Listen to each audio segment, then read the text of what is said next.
right, what's going on, guys? All right. I was invited to speak doing an Ignite format session. For those of you who are not familiar with it, it's 5 minutes, 20 slides that auto-advance every 15 seconds. So it's got to be shrink-wrapped, and I'm not going to use that janky thing that hasn't been working out that well. But as I was sitting here today, so I found out, hey, I'm presenting for 5 minutes, but somebody gave me 10. Awesome. I just want to say something that occurred to me through the day today. It was my first TEDx, and I was sitting in the back, and Bobby Jones was up here earlier from TEDxDetroit. You know, a guy from Jamaica overcame some incredible odds, and he was here.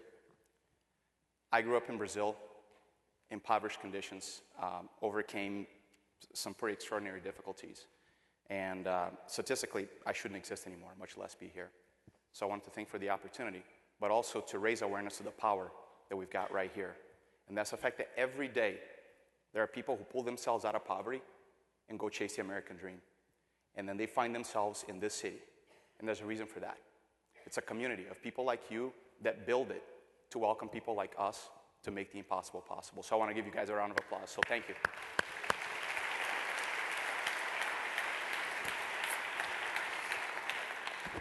So with that, Nick, that's your cue, buddy. Let's go. So again, my name is Jeff George. I have been an amateur triathlete now for a few years, and I've picked up some lessons along the way that I wanted to share with you guys. So for those of you who are not familiar with triathlons, these are events, they're races that combine 3 disciplines, swimming, cycling, and running, that take place one after the other nonstop. The distance is very widely from 16 miles to all the way to over 140 miles for an Ironman. And they're fascinating, paradoxical events with moments of joy and elatedness, with absolute horror and pain, like this one for me.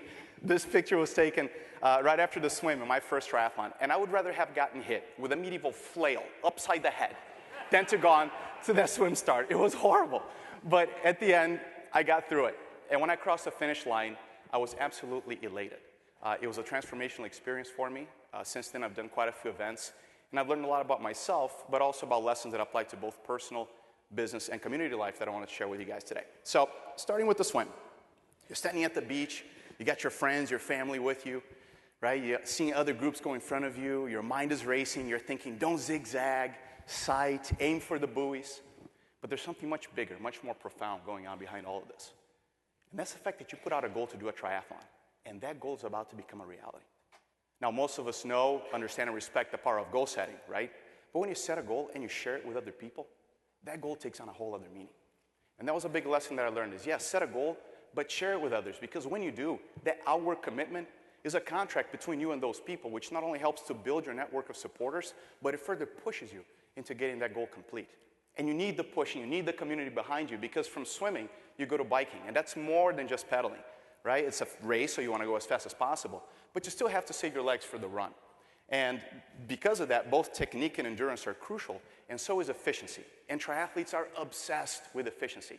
In fact, you'll never see one going down the road riding a bike holding an umbrella. This guy shows us that it's not really all that efficient. But you will see bikes and helmets that are made to squeeze every last bit of resource that the athlete has in the tank to get to the run. And that was a big lesson I learned, is to become more efficient with my resources. So whether you're using the Covey method with your smartphone to get the most out of your day, or right here, we're squeezing every last bit of brain power at TEDx to make our community revitalize and better. Point being is that in triathlons, you have to make a transition from cycling to running. And that's a tough transition to make. You've biked a ton of miles, your mind's playing tricks on you, you hop off the bike, you take off running, and your legs feel like jello. It takes getting used to, right? You get back in a groove. But then cone after cone, mile after mile, fatigue, both mental and physical, begin to kick in. And you run into huge obstacles like a big hill, and you just think, God, how am I going to do this? And you just put your head down, one foot in front of the other. Next thing you know, you're at the top. You see, the mind actually wants to give up well before the body does.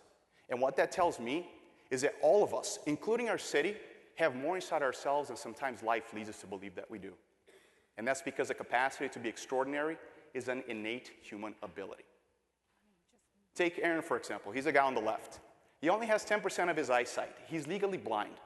To race, he's tethered to a buddy so he can feel his way around the course. He's a professional triathlete.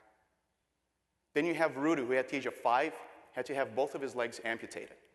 But last year, at the age of 22, he was the first double above the knee amputee to complete an Ironman distance event. That's 112 miles on a bike and a marathon. This cat did it. What I got from them is they didn't ask for permission to be extraordinary.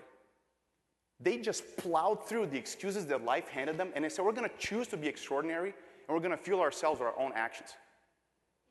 So that led me to asking myself, and really of all of us, what excuses are preventing us from achieving the spectacular? Could we maybe elevate the standards of our industry, of our community, if we were to just harness the inner strengths that we have to catapult us to do something absolutely phenomenal? Ultimately, guys, achievement is a choice. And when we combine purpose, commitment, and action together, we unlock the extraordinary inside all of us, including our city. And there are lots of channels to do this, right? Triathlons were one for me. There were others. You certainly have some in your life. And through the journey, we pick up lessons. Yeah, set a goal, but share it with people. Be efficient with your resources. Ask no permission to do something really cool. But it all comes down to one thing, is that we get one shot. One shot at life. One shot at reaching our full potential as peoples, as an organization. One shot at making a real difference in the world, starting right here by making our city extraordinary once again. And that the lessons that we learn matter much more when we can enjoy the journey and make it count. Thank you so much, everyone. I'm Jeff George.